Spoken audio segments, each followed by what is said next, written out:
Capítulo 5. Defensa contra el legalismo. Siempre vale la pena luchar por la libertad. Es la principal razón por la cual los soldados dan su vida por la patria. Si pudiéramos entrevistar a cualquier persona que haya estado en el frente de batalla y le preguntáramos ¿por qué estuvo dispuesto a vivir en esas condiciones terribles y peligrosas? ¿O qué lo impulsaba a seguir peleando por su país? Las respuestas probablemente serían algo así. Bueno, nuestra libertad se veía amenazada. Amo a mi país y el enemigo estaba poniendo en peligro nuestra libertad.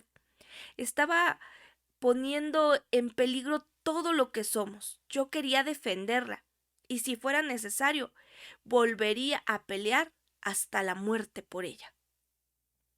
En los primeros años de fundada la nación norteamericana, un joven abogado determinante y de pensamiento radical de 39 años dirigió un discurso ante la Segunda Convención de Virginia. Fue el 23 de marzo de 1775, un tiempo de gran pasión patriótica.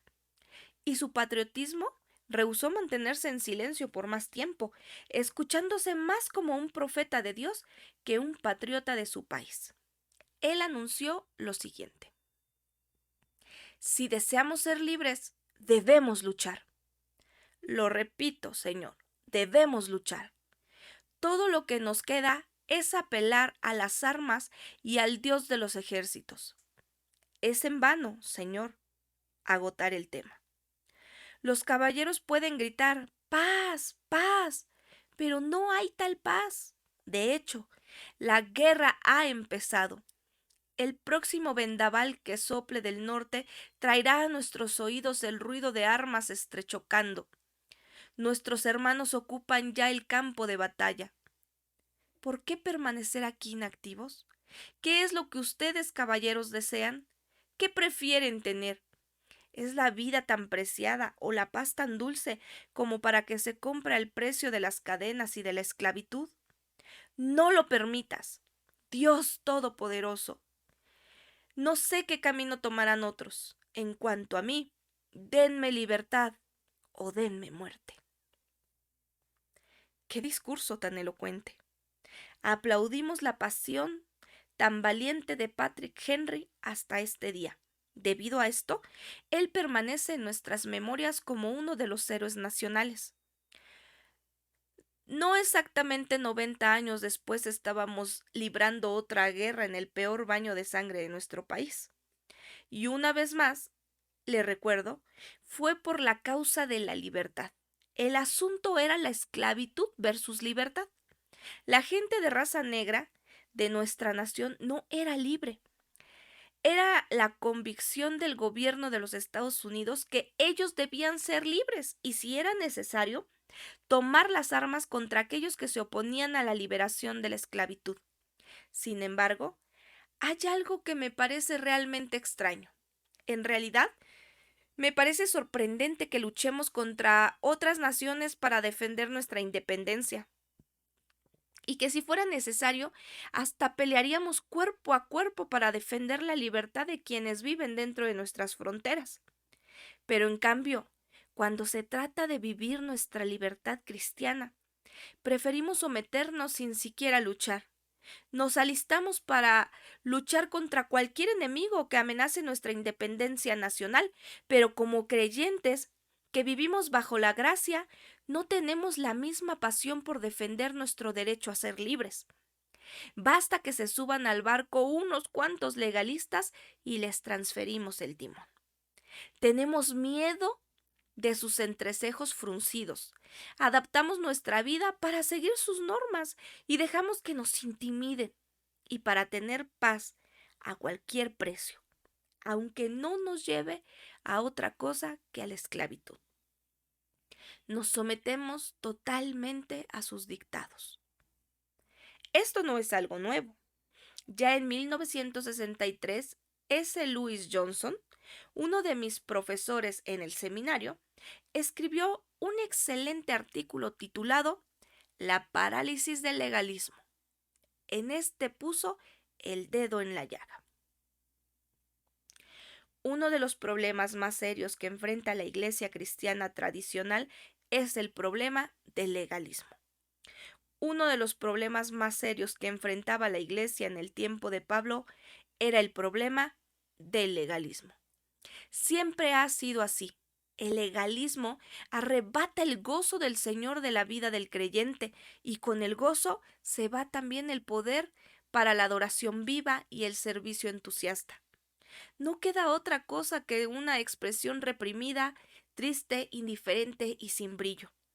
La verdad es traicionada y el glorioso nombre del Señor se transforma en un sinónimo de todo lo que mata la alegría. El creyente sujeto a la ley es una pésima parodia del verdadero creyente. A pesar de que escribió esto hace varias décadas, el Dr. Johnson describe a la iglesia en la década de los años 90 y la que entra al siglo XXI. Si quiere encontrar grupos de individuos reprimidos, tristes, indiferentes y sin brillo, visite muchas. Me estoy conteniendo para no decir la mayoría de las iglesias evangélicas de nuestro tiempo. Escribo estas palabras con un profundo dolor y una enorme desilusión. Si se me preguntara cuáles son los mayores enemigos que tiene el cristianismo auténtico en nuestro tiempo, creo que el primero que nombraría es el legalismo. Como vengo diciendo desde el comienzo de este libro, el legalismo es un asesino. Las personas legalistas, con sus listas de lo que se puede y no se puede hacer, matan el espíritu de gozo y la espontaneidad en aquellos que desean disfrutar de su libertad. Las personas legalistas, que están en lugares de liderazgo, asfixian la verdadera vida de la iglesia, aunque declaren que están sirviendo a Dios. Si usted nunca se enfrentó al dedo acusador de los legalistas, es un caso excepcional. No se imagina la bendición que ha tenido. Si ha estado sometido a esa esclavitud y se ha liberado, como yo, sabe mejor que nadie lo precioso que es el don de la libertad. Vale la pena luchar por conservarla. Tengo a mi lado la Biblia abierta en el capítulo 5 de la carta a los Gálatas, como acertadamente se le ha llamado.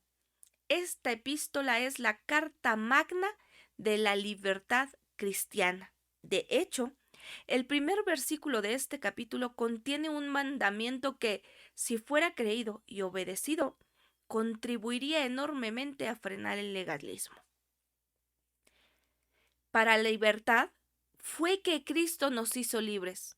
Por tanto, permaneced firmes y no os sometáis otra vez al yugo de la esclavitud. Nada perturba tanto al legalista como la verdad liberadora que contiene la gracia. Ya en el siglo I, Pablo les escribía a creyentes que no deberían haberse dejado engañar de esa forma, y sin embargo, habían caído bajo el influjo paralizante de los asesinos de la gracia.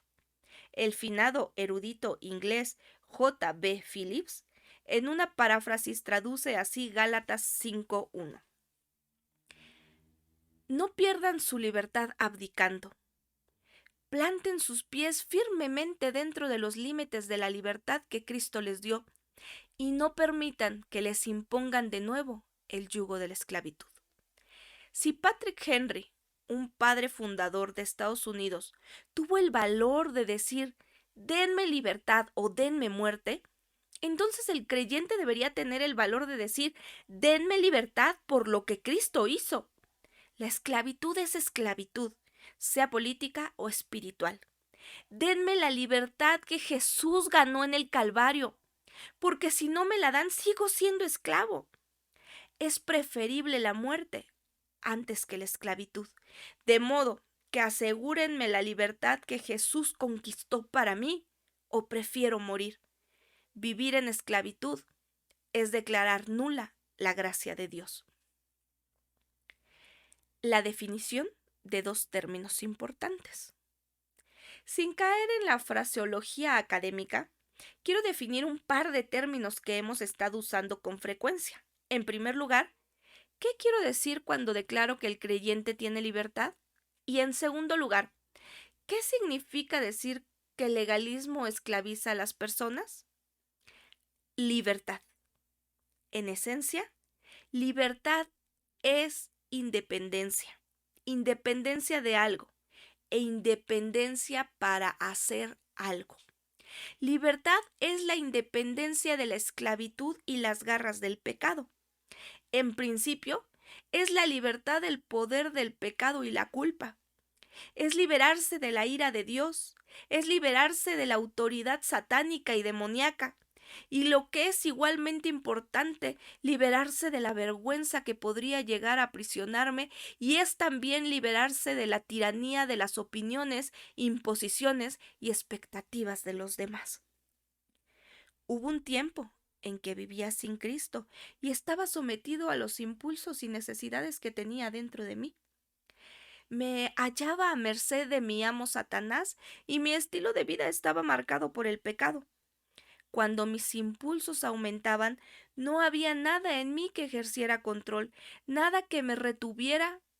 Era una horrible esclavitud. Por ejemplo, mi vida estuvo dominada por los celos durante muchos desdichados años. Era algo que me consumía. Obedecía a esos impulsos de la misma forma en que un esclavo obedece a su amo. Pero llegó un día en que desperté espiritualmente a la bondadosa gracia de Dios. Le permití que tomara total control y entonces los celos desaparecieron. Quizás por primera vez en mi vida sentí verdadero amor. El gozo, el romance, la espontaneidad, el libre fluir de la creatividad que nacían por la gracia de una esposa fiel que me amaba sin condiciones, que estaba comprometida en la fidelidad a mí por el resto de su vida. Ese amor y esa entrega me motivaron a amarla a su vez con más libertad que nunca antes.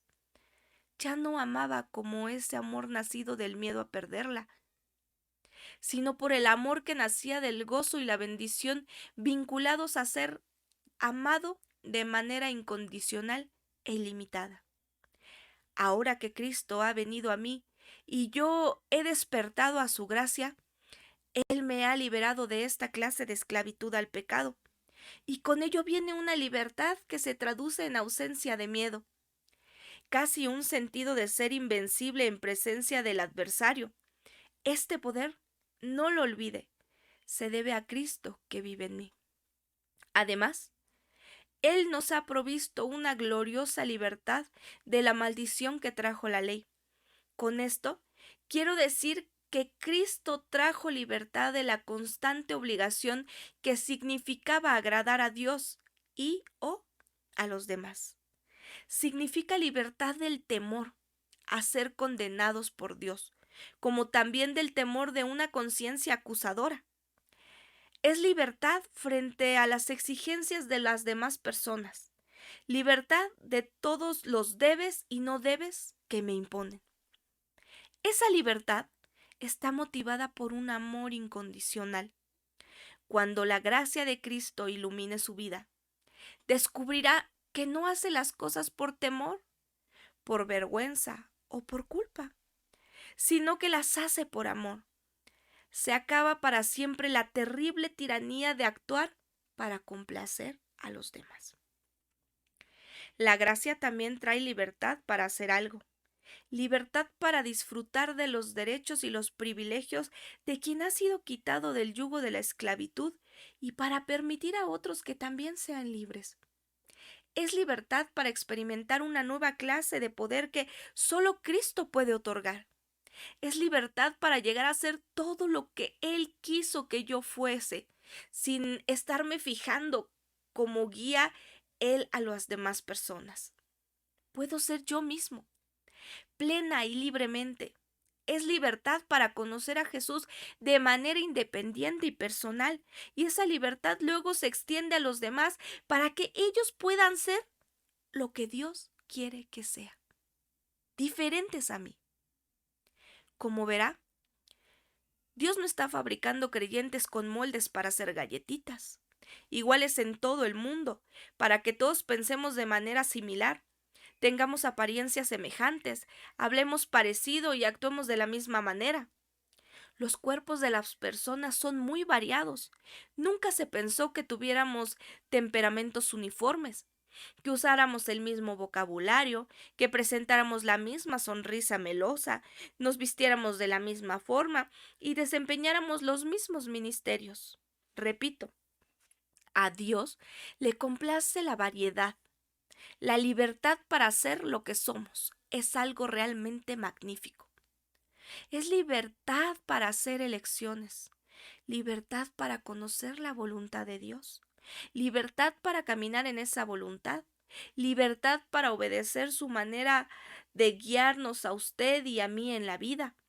Una vez que conocemos esa libertad, no nos vamos a conformar con nada menos. Quizás debo reiterar que es una libertad por la cual tendrá que luchar. ¿Por qué? Porque las filas del cristianismo están repletas de individuos que hacen comparaciones y a las que les encantaría controlar y manipular las cosas para que usted llegue a ser tan desdichado como ellos. Después de todo, si ellos están dedicados a ser reprimidos, tristes, indiferentes y sin brillo, esperarán que usted también lo sea. Al desdichado, hace consuelo tener compañía en su suerte y duelo. Es el lema que comparten sin pronunciarlo y sin llegar a admitirlo. Legalismo. Ha llegado el momento de que nos familiaricemos con el acérrimo enemigo de la libertad. El legalismo es una actitud, una mentalidad que se basa en el orgullo. Es la adecuación obsesiva a pautas artificialmente establecidas con la finalidad de agrandarse ante los demás. El legalista impone su autoridad, abusa de ella. Como lo dice tan acertadamente Daniel Taylor, termina en un control ilegítimo que impone unanimidad en lugar de unidad. La gran arma del autoritarismo, sea secular o religioso, es el legalismo. Es la producción y manipulación de reglas con el objeto de ejercer control ilegítimo. Quizás el legalismo sea la más dañina de todas las perversiones de la voluntad de Dios y de la obra de Cristo, ya que se aferra a la ley a expensas de la gracia, a la letra en lugar del espíritu. El legalismo es una expresión más de la compulsión del ser humano por encontrar seguridad. Si podemos mantener vigorosamente una lista exhaustiva de lo permitido y lo prohibido, buscando siempre los comportamientos visibles, no solo podemos encontrar a otros seres humanos, que de lo contrario serían imposibles de predecir, sino que podemos llegar a gozar del favor de Dios. El autoritarismo legalista se pone de manifiesto en la confusión que hay entre el principio cristiano de unidad y la insistencia humana en la unanimidad. La unidad es una cualidad profunda y aún mística. Alcanzar la unidad requiere esfuerzo y, sin embargo, el mero esfuerzo nunca la logra. Es una fuente de enorme seguridad, aunque implica un enorme riesgo. Por otro lado, la unanimidad es algo muy ordenado. Se puede medir, se puede verificar, se puede imponer. En gran medida es algo externo, mientras que la unidad es esencialmente algo interno. La meta primordial de la unanimidad es el comportamiento correcto, mientras que la meta de la unidad es tener un espíritu correcto. La unanimidad existe e insiste en que se sigan muchas doctrinas además de las referidas a la fe y la conducta, y hasta abarca la ortodoxia de la experiencia y del vocabulario, es decir, se espera que los creyentes lleguen a Dios de manera similar, tengan experiencias similares con Dios y usen frases normalmente aceptadas para describir esas experiencias. En sus muchas expresiones, Lo que el legalismo dice es, porque hago esto o porque no hago aquello, estoy agradando a Dios. O bien, si tan solo pudiera hacer esto o dejar de hacer aquello, agradaría a Dios. O quizás estas cosas que hago o dejo de hacer me ganan el favor de Dios. Usted comprenderá que no son cosas que están escritas en las Sagradas Escrituras. Se han ido pasando o se las han dicho al legalista y se han vuelto una obsesión para él. El legalismo es rígido, severo, exigente, de naturaleza formal. El orgullo que yace en la raíz del legalismo opera en sincronización con otros factores como por ejemplo la culpa, el temor, la vergüenza. Pone el énfasis en lo que no debe ser y en lo que la persona no debe hacer. Florece en un monótono contexto de negativismo. Pocas personas han escrito también el legalismo como Eugene Peterson en su excelente libro Traveling Light, Viajando Ligero, donde contrasta un andar sano en la fe con el legalismo. La palabra creyente significa cosas diferentes para diferentes personas. Para una persona significa un estilo de vida rígido, duro, severo, carente de color y de flexibilidad. Para otra significa una aventura llena de sorpresas y de riesgos, como si se viviera casi en el aire, en un sentido de expectación. Cualquiera de estas imágenes pueden respaldarse con abundante evidencia. Hay incontables ilustraciones para una u otra posición en las congregaciones a lo largo y ancho del mundo. Pero si nos restringimos a la evidencia bíblica, solo se puede respaldar la segunda imagen, la de una persona que vive con entusiasmo, explorando cada una de sus experiencias, penas y alegrías, enigmas y descubrimientos, plenitud y frustración, como dimensiones de la libertad humana, buscando en cada una de ellas significado y gracia.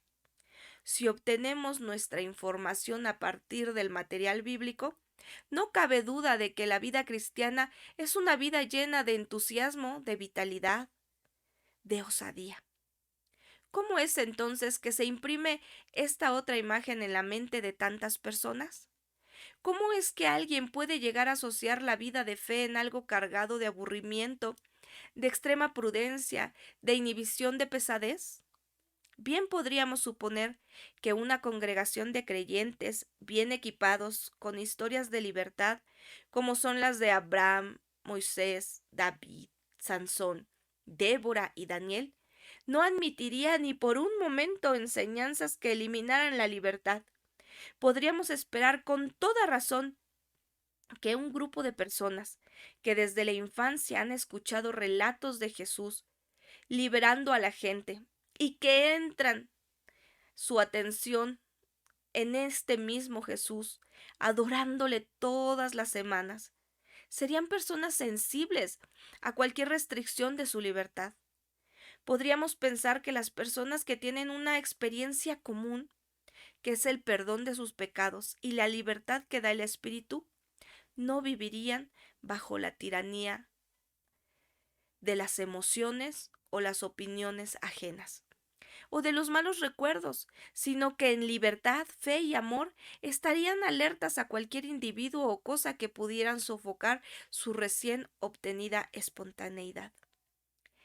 Pero el hecho es que la comunidad de fe, el lugar donde más deberíamos encontrar la experiencia de una vida libre, es también el lugar donde más peligro hay de que ésta se pierda. Para ser honestos, ¿cuántas congregaciones conocemos que pueden considerarse como congregaciones llenas de entusiasmo, vitalidad y osadía? Congregaciones donde el despertar de la gracia en cada individuo invita a expresar la libertad en Cristo. Me temo que el número de estas congregaciones es mucho menor de lo que nos imaginamos. Vayamos a los números. ¿Cuántos creyentes conoce usted que experimentan el gozo y la libertad de ser personas llenas de vida, exuberantes de entusiasmo y que disfrutan viviendo con espontaneidad en oposición a los cientos de miles que se basan en las pautas fijadas por los legalistas y viven de acuerdo con ellas? ¿No resulta sorprendente a cualquiera que haya alcanzado la libertad que hubiera alguna persona dispuesta a volver al estado de esclavitud? Le sugiero que reflexione una vez más en la frase final de la cita de Peterson. Como de costumbre, da justo en el blanco. El lugar de la tierra donde más podríamos esperar que se nos garantice la libertad es precisamente el lugar donde más nos someten a la esclavitud, la Iglesia. Con seguridad que esto debe entristecer a Dios. Lo que ocurrió durante el siglo I seguramente puede suceder en el siglo XX. Pablo les escribe a los Gálatas expresándoles su desconcierto. Vosotros corríais bien. ¿Quién os impidió obedecer a la verdad? Gálatas 5:7. Permítanme ampliar este pensamiento. Cuando yo estaba entre ustedes, algunos estaban corriendo los 100 metros planos, otros estaban corriendo los 400 metros con toda soltura, y hasta había otros haciendo distancias mayores, verdaderos maratonistas. La verdad, los había hecho libres y recuerdo perfectamente lo bien que estaban corriendo y lo contentos que estaban. ¿Quién se les puso en el camino? ¿Quién les dijo que no tenían derecho a correr o a disfrutar de la carrera? Alguno de ustedes ha dejado totalmente de correr. Paráfrasis de Swindoll. Y eso no es todo. En el capítulo 3, versículo del 1 al 3, Pablo es aún más enfático. Su saludo inicial raya en el insulto. Gálatas insensatos. Seguro que a usted no le cae bien, pero hay una paráfrasis de la Biblia que usa la palabra tontos. Oh, Gálatas tontos, qué extraño poder los ha apartado del camino de la fe en Cristo. Les hemos predicado claramente para que vieran que Jesucristo ya fue clavado en una cruz. Solo una cosa quiero saber. ¿Recibieron ustedes el Espíritu Santo por guardar la ley judía? ¿O lo recibieron por haber oído de Cristo? ¿Cómo pueden ser tan tontos? Ustedes comenzaron la vida cristiana por el Espíritu Santo. Ahora creen que serán mejores cristianos volviendo a su culto de antes. En efecto, el apóstol dice, cuando yo estaba allí, enseñándoles la verdad, les presenté al Salvador que pagó toda la penalidad que pesaba sobre ustedes a causa del pecado. La muerte que él murió y su posterior resurrección de la tumba saldaron totalmente la deuda del pecado con Dios. Está totalmente saldada. Todo lo que tienen que hacer es creer que Él murió y resucitó de los muertos por ustedes.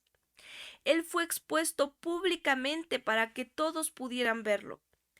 Y ahora la verdad puede ser proclamada para que todos puedan creer. Ustedes creyeron en Él hace algún tiempo y eran maravillosamente libres, pero ahora no. ¿Qué los embrujó? ¿Qué hizo que transfirieran su lealtad de la gloria de Dios a las opiniones de los hombres, de la obra del Espíritu a las obras de la carne? ¿Cuándo empezaron a correr con miedo? Esa es la idea. La Biblia al día traduce este primer versículo de esta manera. Oh Gálatas insensatos. ¿Quién los hipnotizó? En otras palabras, ¿se han vuelto completamente locos? ¿Quién les robó el cerebro? Pablo está fuera de sí. ¿Quién había hipnotizado a los Gálatas que antes estaban bien despiertos? Ya antes, En Gálatas 1:6, Pablo admite su sorpresa. Me asombra que tan pronto estén dejando ustedes a quien los llamó por la gracia de Cristo para pasarse a otro evangelio.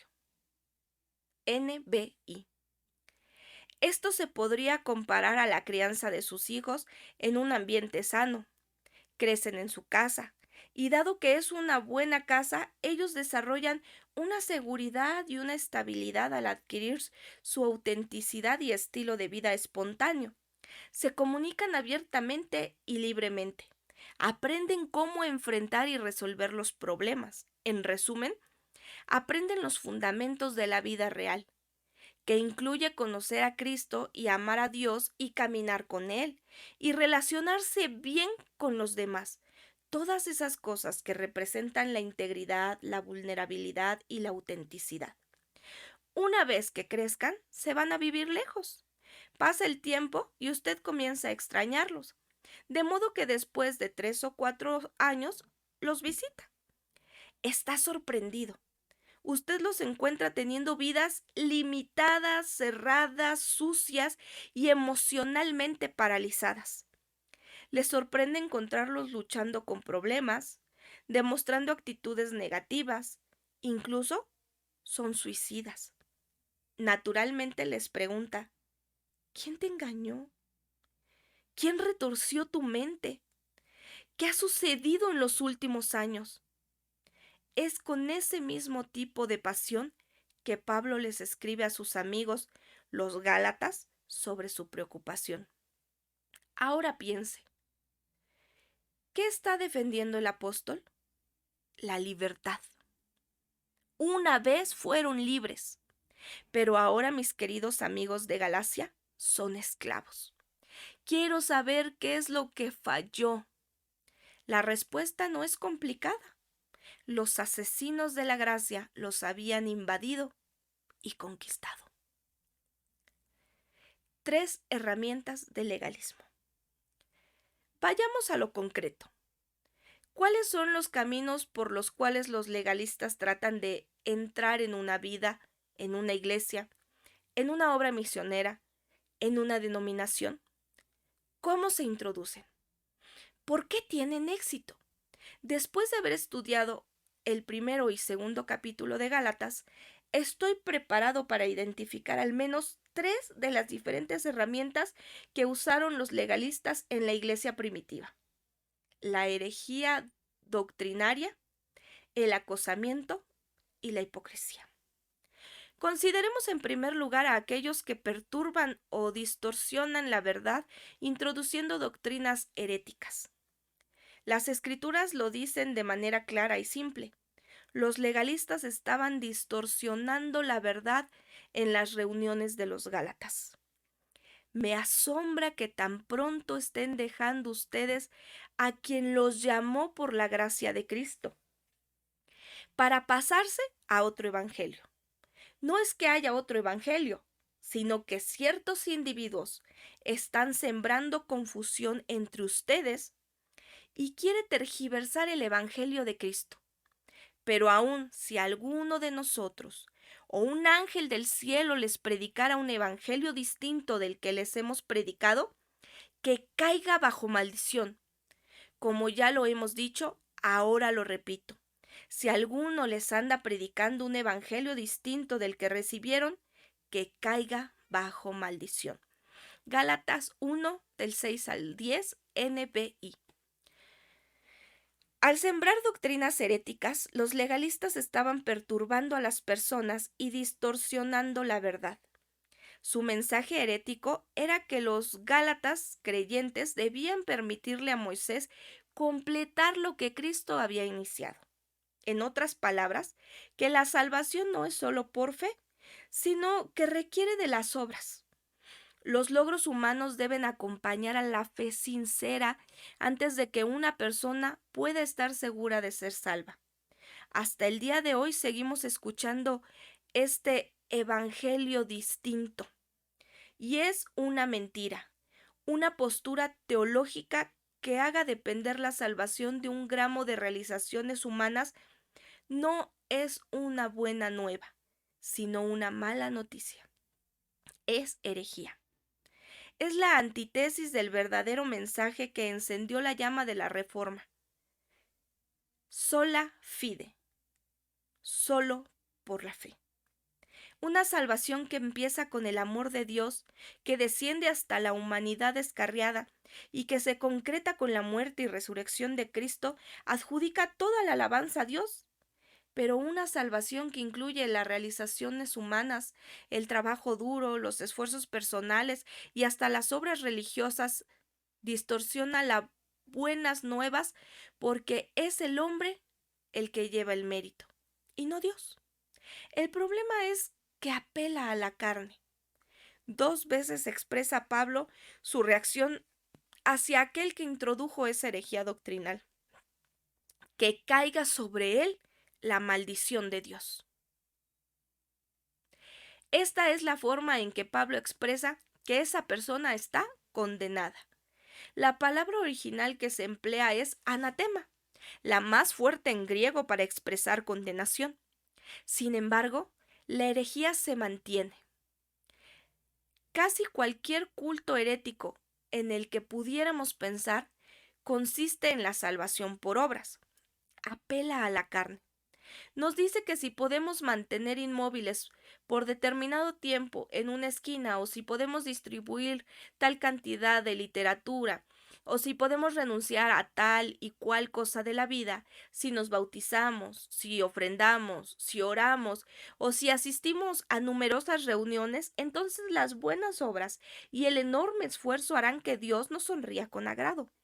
Al fin, cuando lo bueno se pese junto a lo malo, en el día del juicio usted obtendrá favor. El resultado de todo esto, lo repito, es la gloria del hombre, porque usted completó su salvación. La gracia dice que usted no tiene que dar nada, ganar nada, ni pagar nada, y no podría hacerlo aunque lo intentara. ¿Recuerda lo que aprendimos en el capítulo 2?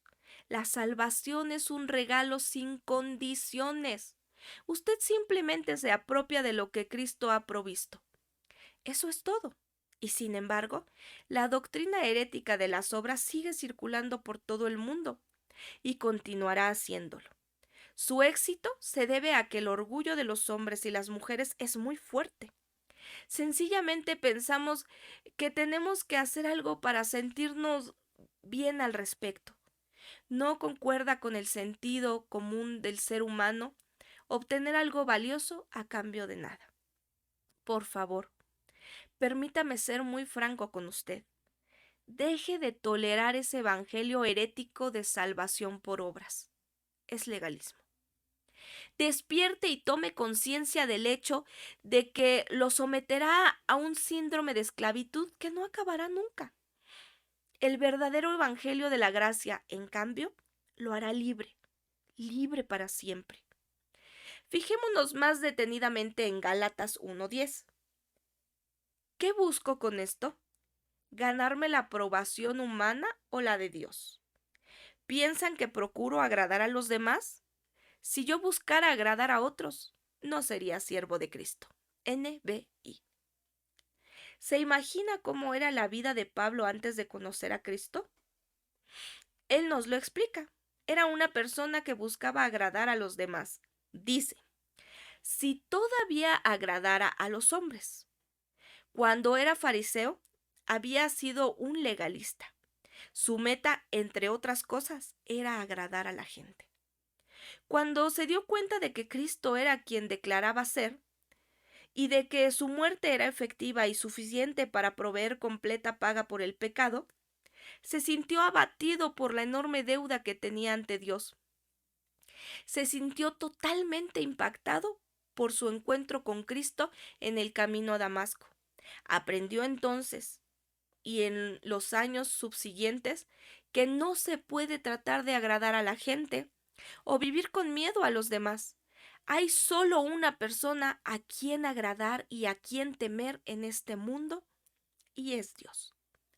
Quiero agradecer algo aquí especialmente para pastores y líderes cristianos. Aquellos que buscan agradar a Dios son invencibles. Y no solo eso, sino que cuando alguien deja de esforzarse por agradar a los demás, deja de sentirse intimidado. La Iglesia de Jesucristo necesita más pastores que no se sientan intimidados y vencidos. Ponemos muchísimo esfuerzo en capacitar a hombres y mujeres para el ministerio, pero no hay un esfuerzo similar por entrenar a las congregaciones para tratar con esos ministros. Eso es lamentable. Las congregaciones cristianas necesitan aprender a dejar que el pastor las dirija, a respetar sus opiniones y a seguirlo confiadamente.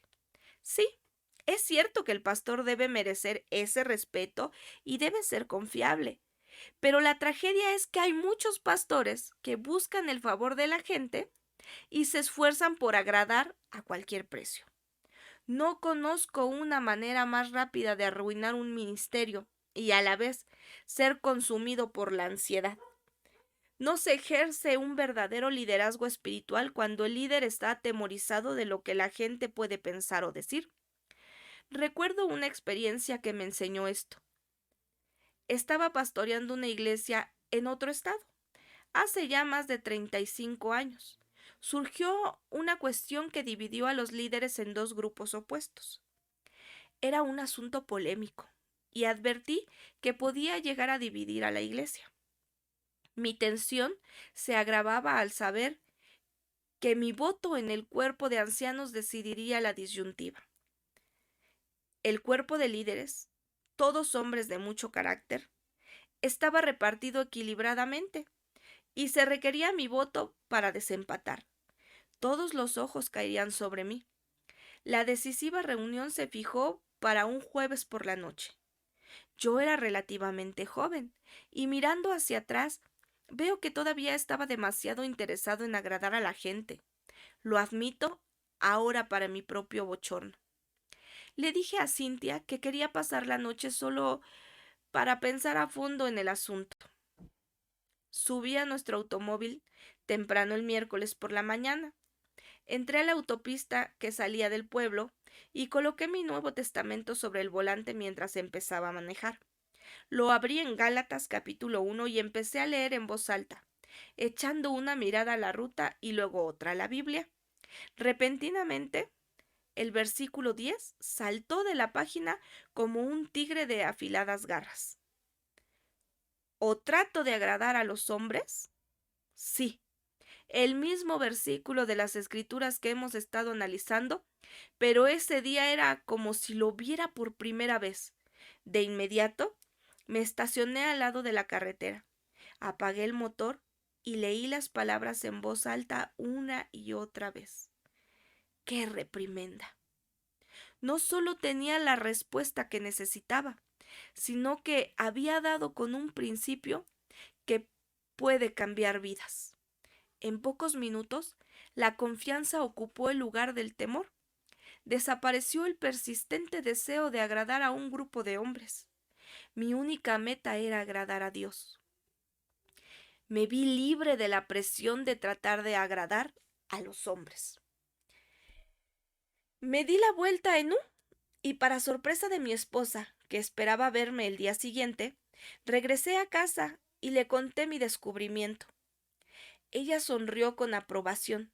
Había observado mi inseguridad esa mañana temprano. La noche siguiente, expuse abiertamente mis convicciones que desagradaron a algunos de los miembros del equipo, pero al fin aprobaron ser la mejor decisión. Algunos se fueron de la iglesia, pero por primera vez en mi ministerio experimenté un reconfortante sentido de libertad, sin intimidaciones. Desplegué una mayor seguridad en mi liderazgo que, gracias a Dios, me ha acompañado desde entonces. Y eso ha hecho una notable diferencia. Me vi liberado de la servidumbre de tratar de agradar a la gente. Quizás esa sea una de las razones por las que escribo tan apasionadamente acerca de la importancia de ser libres y les ruego con tanta vehemencia que permitan que el poder vivificador de la gracia de Dios genere en ustedes un hambre de libertad.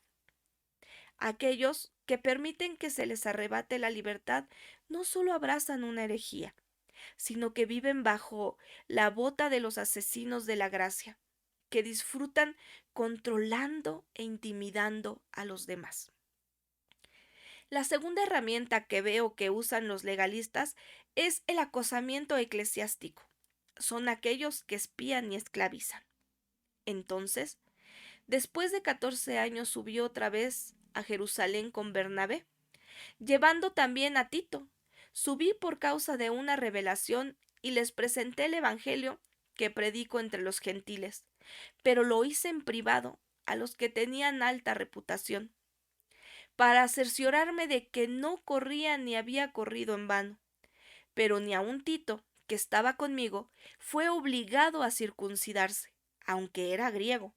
Y esto fue por causa de los falsos hermanos introducidos secretamente, que se habían infiltrado para espiar la libertad que tenemos en Cristo Jesús, a fin de someternos a la esclavitud, a los cuales ni por un momento cedimos, para no someternos a fin de que la verdad del Evangelio permanezca con vosotros, y de aquellos que tenían reputación de ser algo, lo que eran, nada me importa.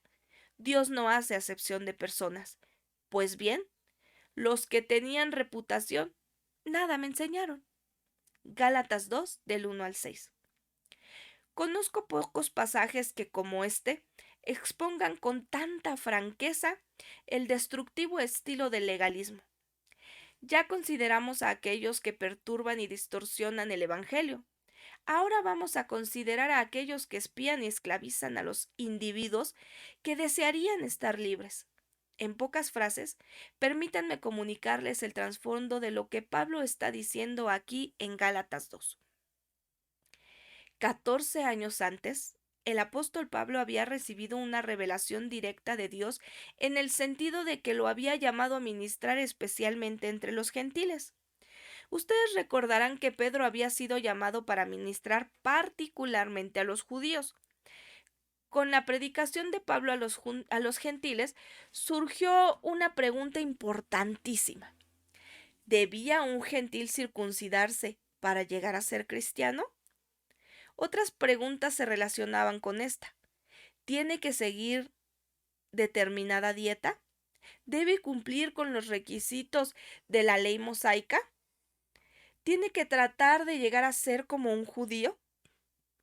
En otras palabras, ¿era necesario que Moisés completara lo que Cristo había iniciado? Pablo respondió enfáticamente que no. Al hacerlo, presentaba el Evangelio de Cristo basándose en el mensaje de la gracia. No causa sorpresa que los gentiles respondieran por miles. Esto hizo que algunos de los creyentes judíos se pusieran un poco nerviosos, especialmente aquellos que mantenían posiciones más legalistas acerca de la salvación.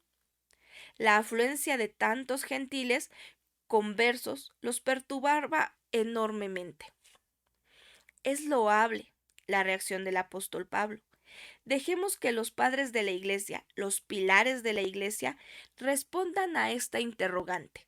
Necesitamos de su sabiduría, de modo que partió a Jerusalén, donde habría de tener lugar la reunión, llevando consigo a Bernabé, un judío circuncidado, y a Tito, un gentil no circuncidado, los cuales habían aceptado al Señor Jesucristo como su Salvador.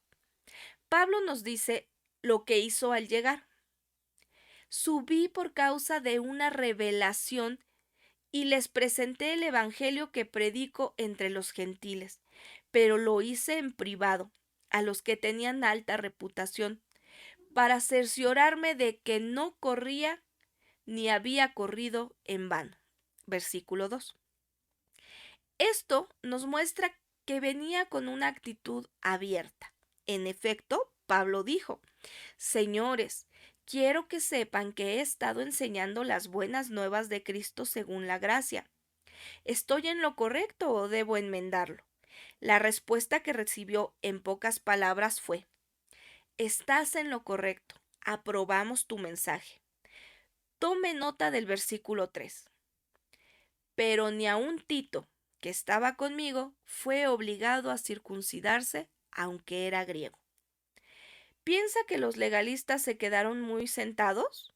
No, en lo absoluto.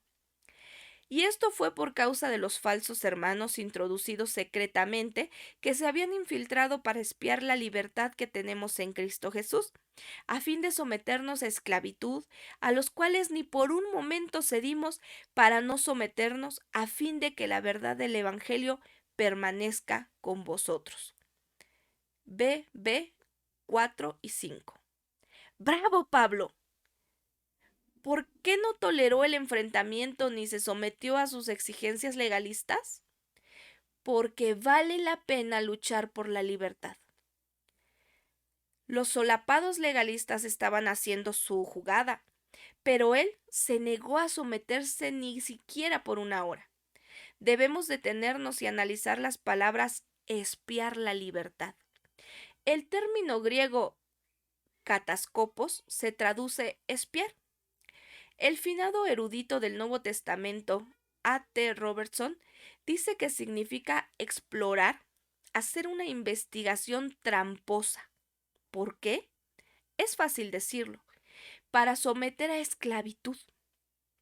Había algunos que no solo desaprobaban la libertad de Pablo, sino que querían que los demás vivieran en la misma condición de esclavitud en que vivían ellos. Por cierto, todavía existe gente así. En el versículo 4 Pablo dice que se introdujeron para someterlos a esclavitud. En el versículo 5 afirma, ni por un momento cedimos para no someternos a fin de que la verdad del Evangelio permanezca con vosotros. Es una buena pauta. Cuando se entremete el legalismo, es necesario que los líderes se pongan rápidamente de pie. Los fuertes deben defender a los débiles. A Pablo no le asustaban ni lo intimidaban. No lo movían de su posición. Resistió al legalismo y nosotros debemos hacer lo mismo. Créanme, los legalistas no se dan por aludidos si usted se muestra inseguro o blando con ellos. No necesitamos ser duros, pero es necesario ser muy firmes.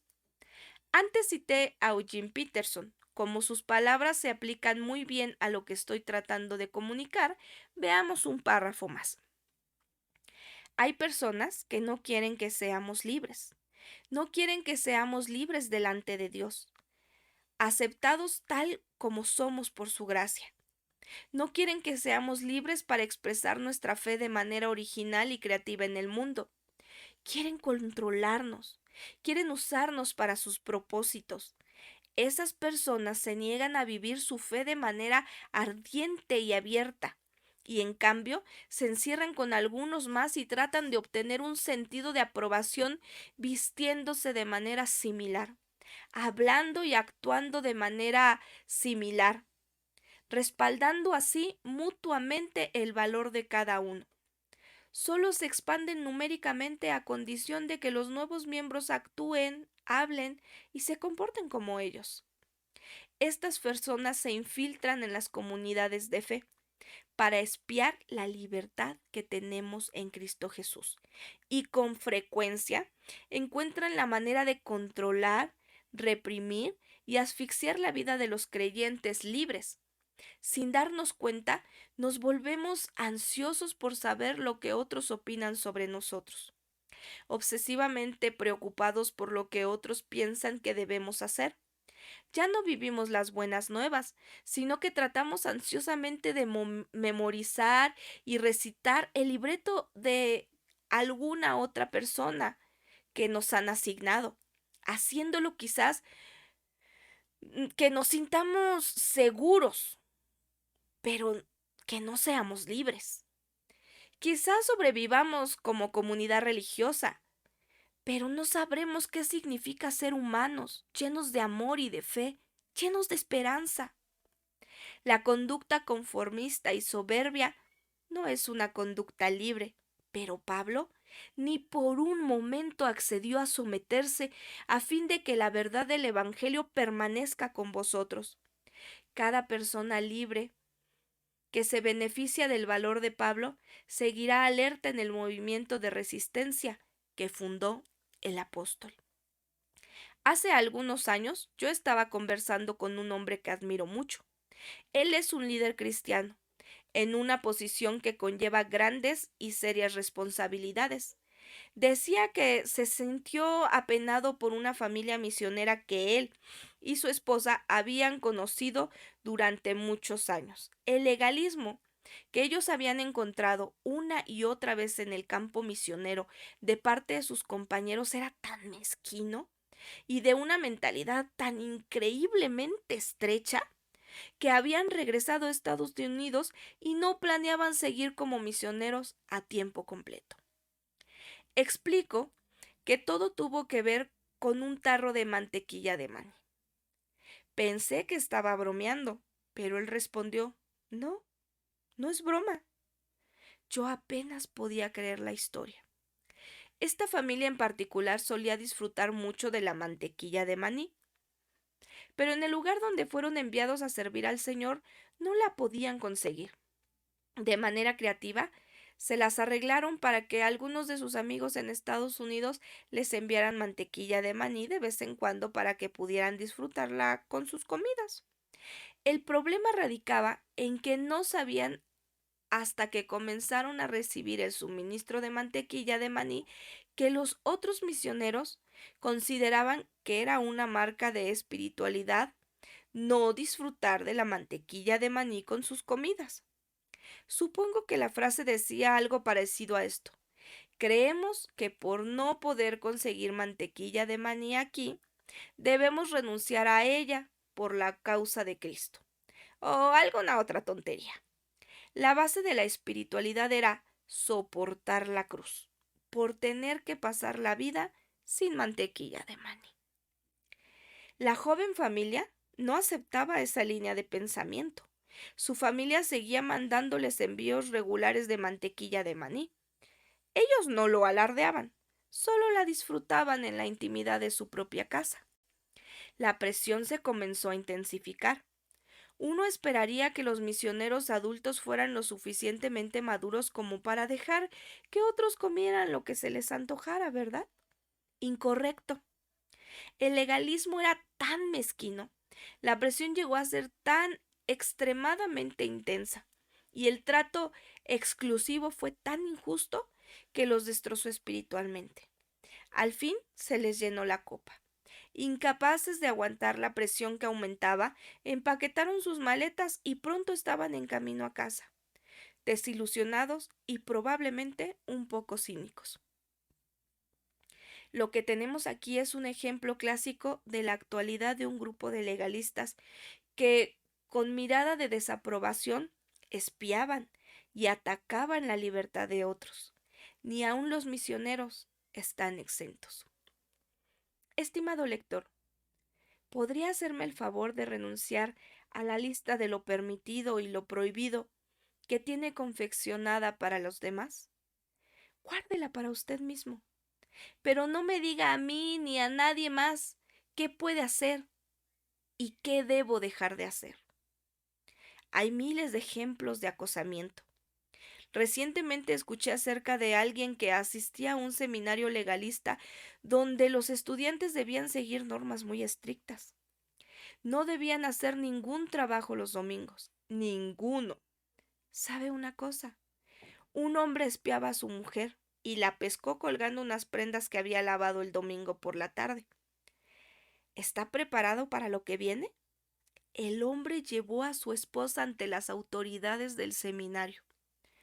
Confieso que hay ocasiones en mi vida en que la estrechez mental de algunas personas me hace dar ganas de gritar.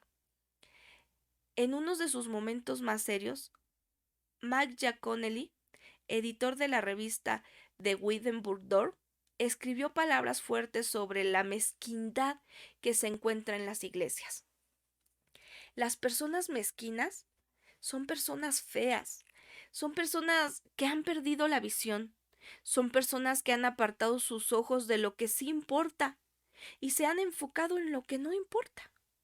El resultado es que el resto de nosotros estamos inmovilizados por su obsesión con lo insignificante.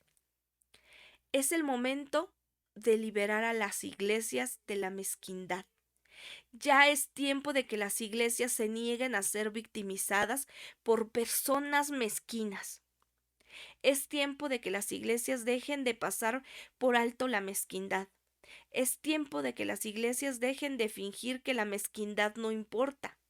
La mezquindad se ha convertido en una enfermedad grave en la iglesia de Jesucristo.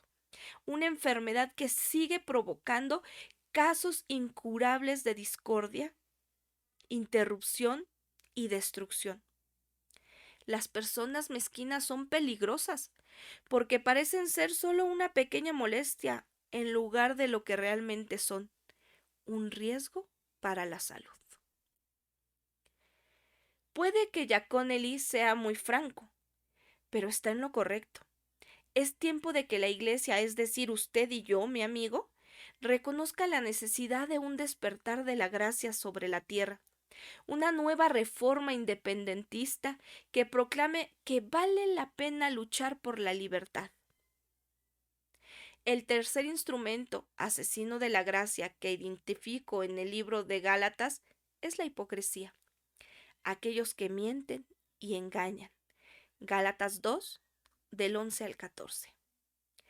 Este es uno de esos raros relatos de las Escrituras en que vemos chocar a dos líderes importantes de la Iglesia. Son Pablo y Pedro.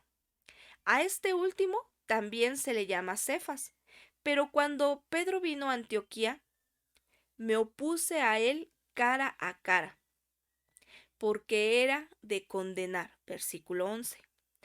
Pregunta: ¿por qué se opuso Pablo a Pedro? Nos dice: porque antes de venir algunos de parte de Jacobo, él comía con los gentiles. Pero cuando vinieron, empezó a retraerse y apartarse porque temía a los de la circuncisión. Versículo 12. Una traducción de la Biblia dice que Pedro tenía la costumbre de comer con los gentiles. Eso continuó hasta que aparecieron los judíos. Y entonces Pedro mintió. No, gracias. Nunca como jamón, esperando que los judíos le sonrieran en aprobación. El problema era que, antes de que Jacobo y sus amigos judíos llegaran, se podía escuchar a Pedro diciéndoles a sus amigos gentiles: «Seguro, sírvanme. Y un poquito de tocino, por favor. Me encanta el sabor». ¡Qué hipócrita! Me gusta la paráfrasis contemporánea que hace Ralph Keiper acerca de la represión de Pablo. Pedro, huelo tu aliento a jamón. Se te olvidaron tus certs. Hubo un tiempo en que tú no comías jamón como parte de tu esperanza de salvación. Luego, después de que confiaste en Cristo como tu Salvador, ya no te importaba si comías jamón o no.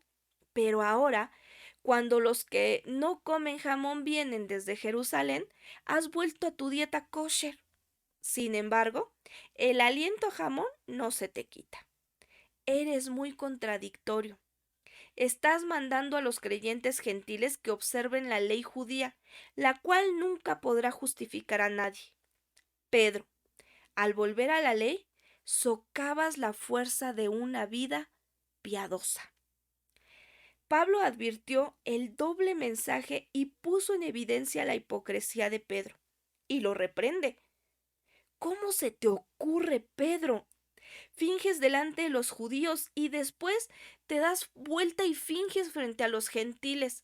Hablas de libertad, pero no estás viviendo la libertad. Un momento después hablas de la ley, pero tampoco vives de acuerdo con la ley. Estás nadando entre dos aguas, Pedro. Debes arreglar esto inmediatamente. El problema se agravaba porque otros miraban al líder y ajustaban su propia vida a este molde hipócrita. Y el resto de los judíos se le unió en su hipocresía, de tal manera que aún Bernabé fue arrastrado por la hipocresía de ellos.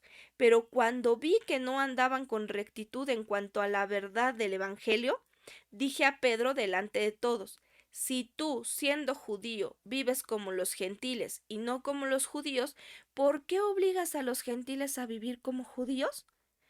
Versículos 13 y 14. ¿Por qué se mostró tan firme Pablo? Porque la gente sigue el ejemplo que les dan sus líderes. Las ovejas siguen a sus pastores, y como la hipocresía legalista no se muere nunca por sí sola, debe ser enfrentada. Les recuerdo una vez más, siempre valdrá la pena luchar por la libertad. Conozco a un hombre que tiene unos 60 años, al que todavía le acechan los recuerdos de haber sido criado por padres hipócritas. Le ha llevado la mayor parte de su vida adulta a enfrentar la verdad de que el engaño de sus padres significó un abuso emocional y espiritual sobre su persona.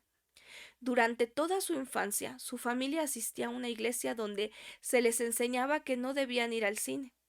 Era tan estricta la norma que en los cultos del domingo se llamaba a los miembros al altar para confesar si habían cometido ese o algún otro pecado.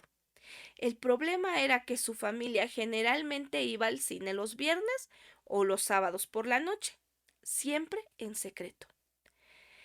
Pero dejaban bien en claro que nadie debía decir nada al respecto. Le grabaron la consigna: debes cerrar la boca. Y allí estaba el muchachito, escuchando la misma consigna semana tras semana. De regreso del espectáculo: no le digas a nadie el domingo que hicimos esto. Por supuesto, iban a un cine que quedaba a varios kilómetros de la iglesia para que los otros miembros de la congregación no lo supieran. Hace muy poco que este hombre ha llegado a reconocer el daño que esa actitud hipócrita tuvo sobre su vida cristiana. Al no admitir con franqueza la verdad, no es de extrañar que desarrollara un estilo de vida cargado de engaño y de hipocresía. Solo recientemente, con la ayuda de un excelente terapeuta cristiano, ha podido superar su confusión. ¿Quiere saber cómo arruinar las mentes de sus hijos pequeños? Le digo cómo. Garantizado. Críelos en el contexto estricto y legalista de una religión superficial, donde el desempeño es más importante que la realidad. Finja su fe, ande a hurtadillas y simule su espiritualidad. Enséñeles a sus hijos a hacer lo mismo. Adopte una larga lista de normas públicamente, pero practíquelas de forma hipócrita en privado. Y nunca admita que es hipocresía. Simule una forma de vivir, pero viva según otra. Y así usted puede estar bien seguro de que se producirá un daño emocional y espiritual. Existen muy buenas posibilidades de que la confusión de ellos produzca algún tipo de adicción en los años siguientes. De paso, antes de que se sienta inclinado a pensar que nunca caerá en la hipocresía, que usted está por encima de estas tentaciones, recuerde lo que Pablo dijo en su carta a los Gálatas. Un líder espiritual fuerte y estable como Pedro cayó en esa actitud, y con él muchos otros, aun Bernabé. El legalismo es muy sutil, muy insidioso. He descubierto que es especialmente tentador para aquellos cuyo temperamento los lleva a querer agradar a los demás, lo que nos remite nuevamente a ese maravilloso pasaje que nos libera, Gálatas 1:10. Porque ¿busco ahora el favor de los hombres o el de Dios? ¿O me esfuerzo por agradar a los hombres? Si yo todavía estuviera tratando de agradar a los hombres, no sería siervo de Cristo. 4 poderosas estrategias. Los asesinos no pueden ser simplemente ignorados o tolerados bondadosamente. Es tan absurdo dejar que el legalismo avance como dejar que una serpiente venenosa se introduzca en su casa y se esconda.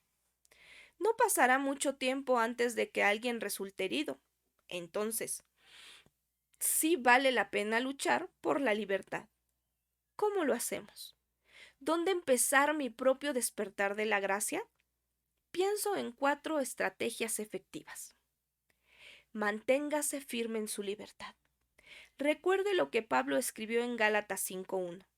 Para libertad fue que Cristo nos hizo libres. Por tanto, permaneced firmes y no os sometáis otra vez al yugo de esclavitud.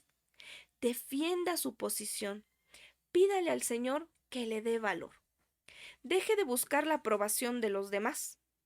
Puede tratarse de un hábito difícil de romper, pero realmente vale la pena todo el esfuerzo que puede hacer. Si usted está en un grupo donde siente que se le ejerce presión para hacer ciertas cosas que van en contra de su conciencia, o para que deje de hacer cosas que para usted no significan un problema, salga de ese grupo.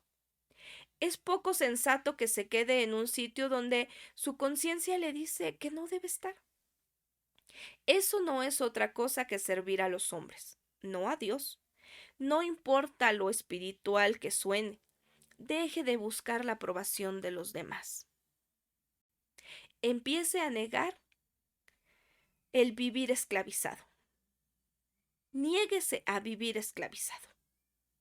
Niéguese a tratar de ser espiritual en base a los propios logros. Piense en lo hermoso que sería liberarse de toda la ansiedad que acompaña a la servidumbre a la que se ha sometido. Piense en lo limpio que se sentiría si volviera a ser una persona sin fingimiento, sin doblez. Manténgase franco respecto a la verdad. Eso significa vivir con honestidad. Si usted no está de acuerdo con algo, dígalo con suavidad, pero con firmeza. Si usted es el único en esa posición, sea leal a sí mismo y manténgase firme aunque esté solo. Si se equivocó, dígalo, me equivoqué. Si no sabe algo, admítalo. Es legítimo no saber algo. Y la próxima vez que sus hijos le enseñen alguna hipocresía, aunque se sienta perturbado, concuerde con ellos. ¿Saben, niños? Tienen razón. Actúe con hipocresía. Lo que han observado y señalado es totalmente correcto. Dígalo. Puede resultarle abrumador en ese momento, pero lo van a admirar y respetar por su confesión y crecerán sin ser dañados. Y lo que es mejor, aprenderán a ser vulnerables y honestos, aun si usted es un creyente laico, y especialmente si usted es un ministro del Evangelio. Nadie espera perfección, pero sí esperan y deben esperar honestidad. Necesitamos afirmación y estímulo para hacer todo lo que podemos ser. Y como hay tantas personas frágiles, necesitamos que aquellos que son fuertes las respalden en su lucha por la libertad. Aunque no hubiera otra razón, vale la pena luchar por la libertad para que otros puedan respirar con libertad. Paul Tournier, un médico suizo conocido por su consejería pastoral, escribe de esto en su libro La culpa y la gracia. En todos los campos, incluso los de la cultura y el arte, los juicios de otros ejercen un efecto paralizante. El temor a la crítica apaga la espontaneidad, impide que los hombres se abran y se expresen libremente como realmente son. Se necesita mucho valor para pintar un cuadro, escribir un libro, erigir un edificio diseñado por nuevas líneas arquitectónicas o para formular una opinión independiente o una idea original. Si luchar por la libertad le suena muy agresivo, quizás demasiado egoísta, entonces piense que está luchando para liberar a otros, para que otros puedan despertar al gozo y el privilegio de la libertad personal. Los que lo hacen en el campo de batalla son considerados patriotas y héroes. Con todo mi corazón, creo que aquellos que se alistan para luchar contra el legalismo deberían ser también considerados al igual.